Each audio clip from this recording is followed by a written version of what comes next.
மாண்புமிகு தமிழ்நாடு முதலமைச்சரும் துணை முதலமைச்சர் விளையாட்டுத்துறை அமைச்சராக பொறுப்பேற்றதற்கு பின்னால் இன்றைக்கு உலகளவிலான ஜூனியர் காக்கி போட்டி நடத்துவதற்கு மதுரைக்கு வாய்ப்பு தந்தது மட்டுமல்ல, அந்த முதல் போட்டியை இன்றைக்கு ஜெர்மனும் சவுத் ஆப்பிரிக்காவும் துவக்கி வைக்கக்கூடிய பாக்கியத்தை நாங்கள் பெற்றிருக்கிறோம்.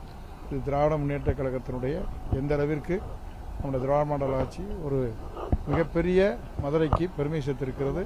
அதில் உலகத்தரம் வாய்ந்ததை அதோட ஜல்லிக்கட்டினுடைய சின்னமாக இன்றைக்கி நம்ம அறிமுகப்படுத்தியிருப்பது அது உலகம் முழுவதும் இந்த புகழ் பரவி இருக்கிறது.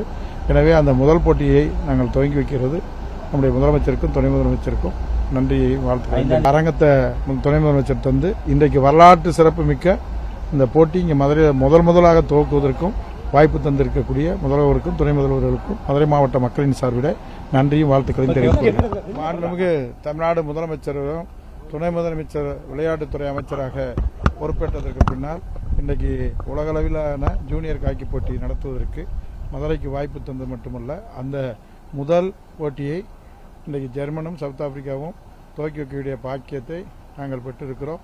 இது திராவிட முன்னேற்ற கழகத்தினுடைய எந்த அளவிற்கு நம்முடைய திராவிட மாடல் ஆட்சி ஒரு மிகப்பெரிய மதுரைக்கு பெருமை சேர்த்திருக்கிறது.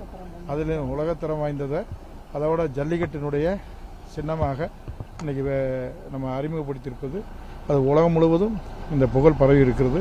எனவே அந்த முதல் போட்டியை நாங்கள் துவங்கி வைக்கிறது நம்முடைய முதலமைச்சருக்கும் துணை முதலமைச்சருக்கும் நன்றியை வாழ்த்துக்கிறேன். அரங்கத்தை துணை முதலமைச்சர் தந்து இன்றைக்கு வரலாற்று சிறப்பு மிக்க இந்த போட்டி இங்கே மதுரையில் முதலாக துவக்குவதற்கும் வாய்ப்பு தந்திருக்கக்கூடிய முதல்வருக்கும் துணை முதல்வர்களுக்கும் மதுரை மாவட்ட மக்களின் சார்பில் நன்றியும் வாழ்த்துக்களையும் தெரிவித்துள்ளேன்.